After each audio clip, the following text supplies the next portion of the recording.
Alors maintenant, nous allons avec Jean-Pierre Beltoise, on ne le présente plus.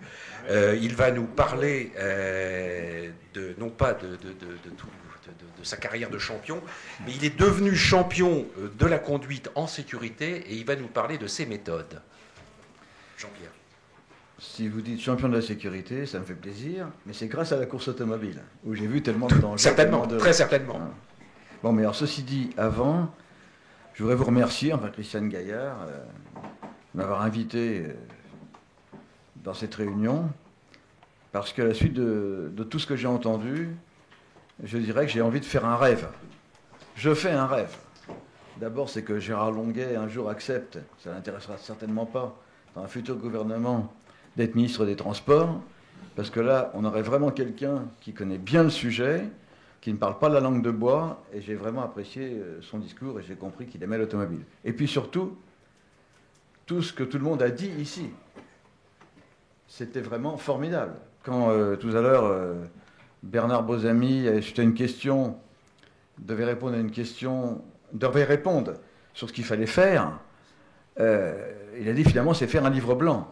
Et je me dis honnêtement, très honnêtement, si toutes les personnes qui ont exposé leurs sentiments ici avec beaucoup de compétences pouvaient être décisionnaires dans une nouvelle façon de voir la route dans un nouveau gouvernement, enfin je ne parle pas de politique là, hein, mais dans le futur, eh ben, ça serait formidable.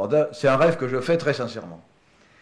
Et puis, bon, vous savez, moi en fait, la vie, comme beaucoup de gens, ne m'a pas toujours épargné. Et donc, j'ai perdu un frère dans un accident de la route. Ensuite, ma première femme dans un accident de la route. Beaucoup d'amis dans un accident de course automobile et sur la route. Et je dirais que mon approche de la sécurité a été un peu différente de celle de certaines associations qui poussent à l'extrême, un peu comme les écologistes qui sont totalement déconnecté des réalités économiques, notamment.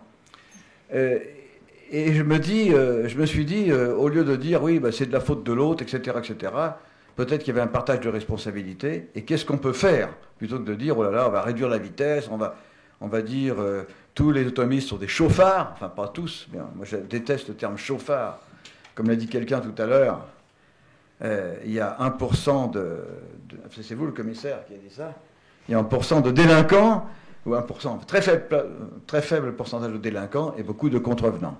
Donc il faut savoir quelle est la hauteur négative du contrevenant.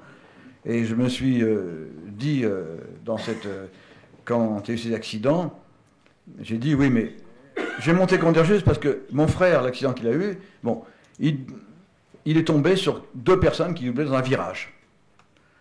Et c'était près de la Baule, à 500 mètres de chez mes parents, près de la Baule-les-Pins, une autre maison de vacances. Et là, je me suis dit, oui, mais mon frère, il allait trop vite. Et il roulait sans visibilité.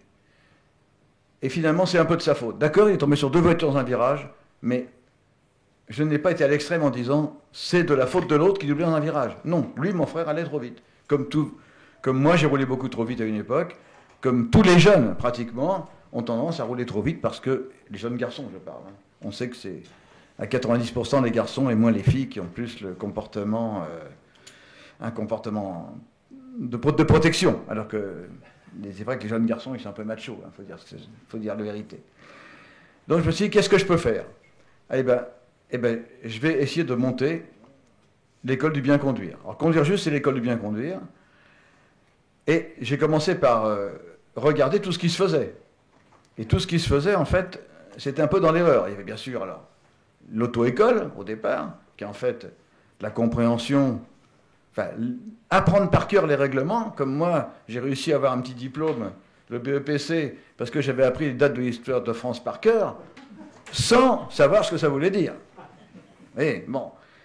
Et puis, en fait, une maîtrise du véhicule, ou après, que ce soit 20, 40 heures ou 80 heures de conduite à côté d'un moniteur, on ne sait rien, quoi. Comme quand on est pilote d'avion, moi j'étais un peu pilote d'avion, on a l'habitude de dire, supposé à étendre d'ailleurs, Franck, pour prouver que j'étais un vrai pilote d'avion, et on dit en aviation, bon, au bout de 50 heures, ça va, on commence à comprendre, au bout de 500 heures, on croit tout savoir, puis au bout de 1000 heures, on sait qu'on ne sait pas grand-chose. Bon. En automobile, c'est pareil. Il y a l'expérience qui joue beaucoup.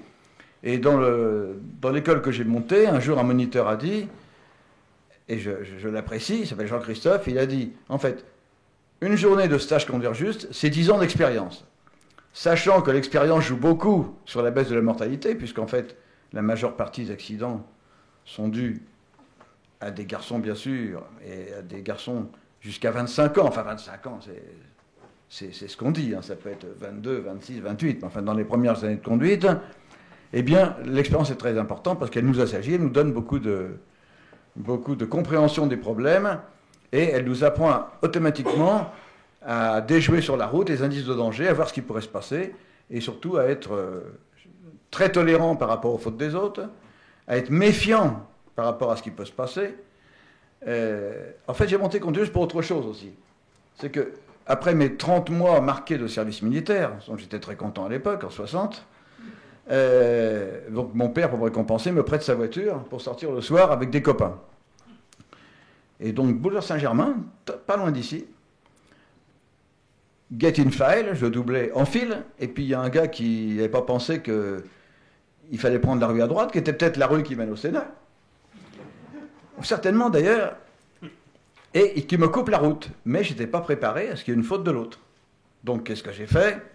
J'ai évité à moitié, je suis rentré sur le trottoir et il n'y avait pas de dégâts. Sauf que le train avant avait reculé dans le moteur, et que mon père m'a dit après, parce que j'étais élevé, un sou c'est un sou et pas de crédit,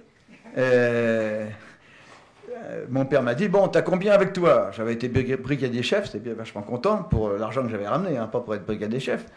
Et il m'a dit, bah écoute, ça suffira peut-être pour réparer la voiture. Bon, voilà. Et bien sûr, j'ai dit, c'est de ma faute, j'ai déconné, je paye.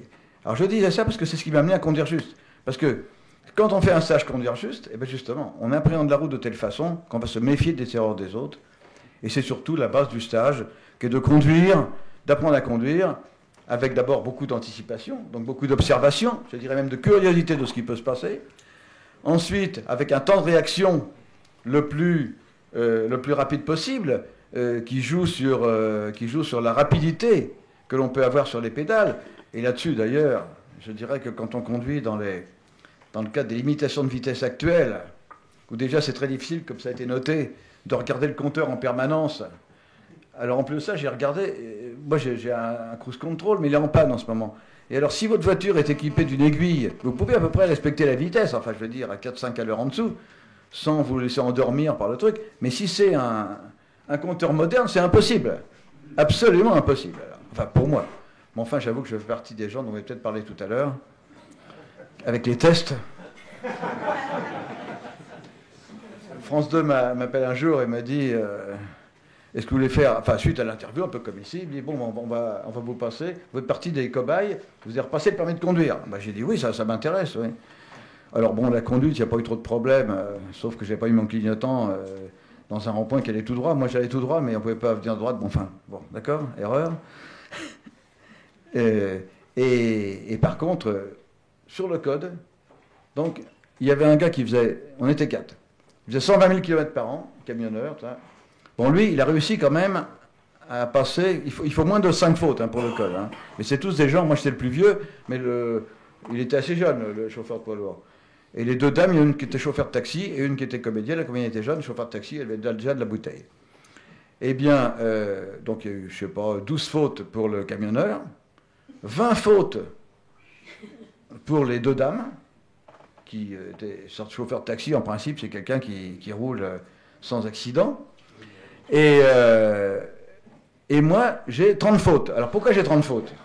Ben, uniquement parce qu'à un moment, vous savez, il y a un truc qu'on a manipulé avec les boutons. Alors j'avais pas compris qu'il fallait appuyer 2 fois, un truc comme ça. Bon, donc forcément, à chaque fois que je donnais une bonne réponse, elle a été faussée par le fait que j'avais mal compris le système de déclenchement du processus. Bon, voilà.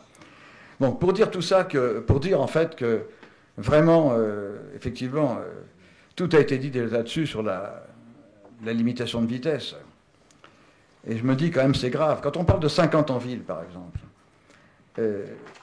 quand vous êtes sur les Champs-Élysées, que vous allez de Champs-Élysées-Clémenceau à la Concorde, par exemple, bon, la route est large et tout ça, je vais à 50. Si vous roulez à 50, d'abord, vous paralysez le trafic. Hein, on peut rouler sur un s'est dégagé vraiment un peu plus vite, sans aucun risque.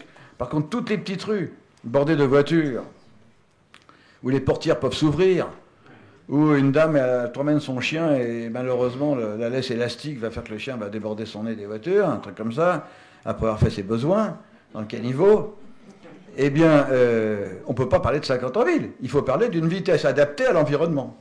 Et c'est un des grands principes que j'ai appliqués dans mon école, dans un livre dont je n'avais pas le titre, parce que mieux conduire en 3 jours, c'est pas possible. Il s'appelait comme ça, le titre du livre. Par contre, ce que je voulais dire et qui est intéressant, c'est que j'avais fait un chapitre dedans qui s'appelait « La bonne vitesse, c'est la vitesse qui permet de vous arrêter », comme les anciens codes de la route, maître de sa vitesse numéro 10, ça n'existe plus. Ça vous posez la question, un jeune qui passe son permis de conduire, il a oublié, on n'a pas posé cette question. Mais de conduire, justement, en fonction de la visibilité et de l'espace disponible, pour adapter une vitesse qui peut vous permettre de vous arrêter, quoi qu'il arrive. Bon. Donc, grosso modo, l'école, bon, je ne veux pas trop parler de l'école, mais il y a beaucoup de gens, il y a peut-être des gens dedans qui ont fait le stage, donc je suis content qu'en fait, économiquement parlant, c'est une école qui tient à peu près debout. C'est difficile parce que je n'ai aucune subvention, et je n'en cherche pas, parce que je suis pour la loi du marché, honnête, et par contre, si j'ai des clients, des gros clients comme EDF, Total, tout ça, c'est pas pour me faire plaisir parce que je suis plus cher que les autres, c'est parce qu'il y a du résultat. Le résultat dans cette école, avec ces principes-là, c'est au moins 50% de réduction d'accidents par rapport à ce qui se passe sur la moyenne de ceux qui ne viennent pas. Voilà. J'ai encore quelques instants, parce que... posez-moi une question. Une ou deux minutes, est-ce qu'on peut s'inscrire à un stage tout de suite là, oui, non, attendez, je ne suis pas là pour vendre mon école. En plus de ça, alors... Non, mais j'en profite pour dire que c'est vrai qu'avant, on était homologué pour les retraites permis. Ça ne me plaisait pas dans l'idée, parce que le truc du permis à points, ce n'est pas un truc que j'ai mis en avant. Mais c'était une bonne synergie dans ce qu'on faisait. Et on recevait, en fait, des gens totalement responsables... gens directeur général, mais qui avaient roulé un peu trop vite, notamment sur l'autoroute, qui venaient faire le stage pour reprendre ses points. Et puis, ils voyaient conduire juste, on lui expliquait ce que c'était, ils disaient « Oh, je vais envoyer mes gars ». Donc ça, c'était intéressant. Mais, malgré cette opportunité d'avoir une économie meilleure dans l'école, on était forcé d'arrêter parce que le secrétaire qui s'occupait de ça, qui était peut-être trop gentil, passait trop de temps à répondre à toutes les questions qu'on lui posait pour savoir quand est le stage, est-ce qu'on peut... Bon, ensuite, on l'annule parce que à 16 personnes ou 15 personnes ne vous passez pas économiquement parlant. Enfin bon, donc en fait, le stage du permis à points, c'est le fait de gens, d'organisateurs qui ont bien monté leur système, et bravo, et qui passent d'un... il n'y a plus de place là, mais il y en a une autre d'ailleurs à 50 bornes, donc vous pouvez y aller très bien. Voilà. Oui, alors, pardon, la question c'était... Non, la question, il n'y avait pas vraiment de question, car je suis parfaitement d'accord sur tout ce que vous avez exposé sur comment se comporter avec sa voiture. En fait, on ne conduit pas vraiment pour soi, on conduit pour les autres. Oui. Donc, je pense qu'on va laisser un peu de temps, et il va certainement y avoir beaucoup de questions pour Jean-Pierre Beltoise et le docteur, l'avocat, et tous nos spécialistes. Je pense qu'on va pouvoir donner et vous allez pouvoir poser vos questions. Dernier point. Alors, oui, pardon. Alors, oui, dernier point, Christian. Je vous en prie. Pour vous dire, je suis content, parce que vous dites que je suis entièrement d'accord avec tout ce que j'ai dit.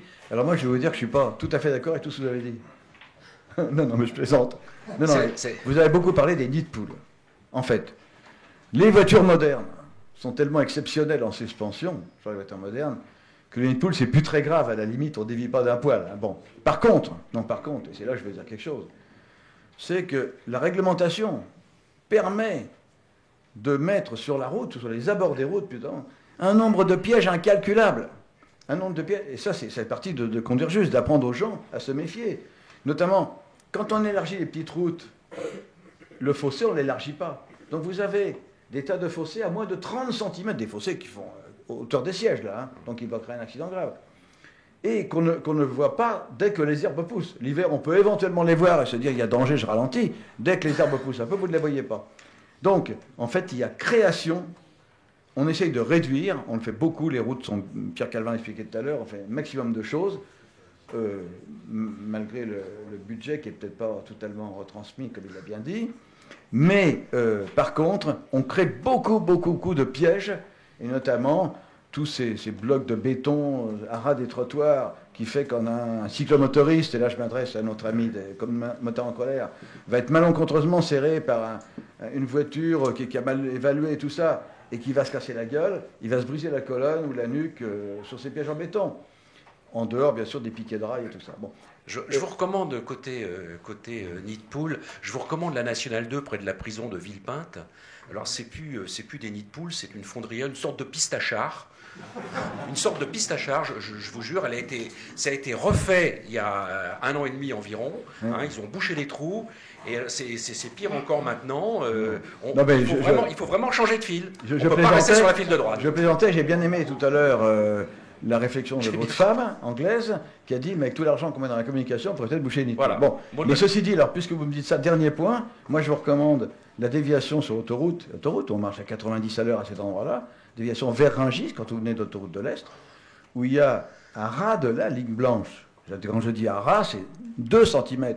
Un bloc de béton. Alors que toutes les déviations actuelles d'autoroute et tout ça, il y a des zébras qui préviennent, il y a des bites en caoutchouc, là, vous savez, comme ça, qui préviennent. Et bien là, vous avez encore des tas d'endroits en France, notamment des séparateurs de route.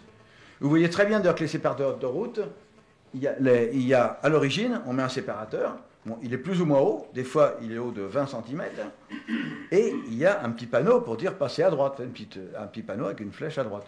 Ben, vous remarquerez maintenant, quand vous roulerez, que sur les 3/4 de ces séparateurs de route, il n'y a plus de panneau. Ça veut dire qu'il y a un gars qui a eu un accident, et qu'après il y a d'autant plus d'accidents, que comme il n'y a plus de panneaux, ils ne sont pas remis. Voilà, enfin, on pourrait parler longtemps, mais je parlais pour les nids de poules, je voulais faire un petit dé par rapport à tout ce qu'on crée comme zone accidentogène. Bien, alors, les applaudissements.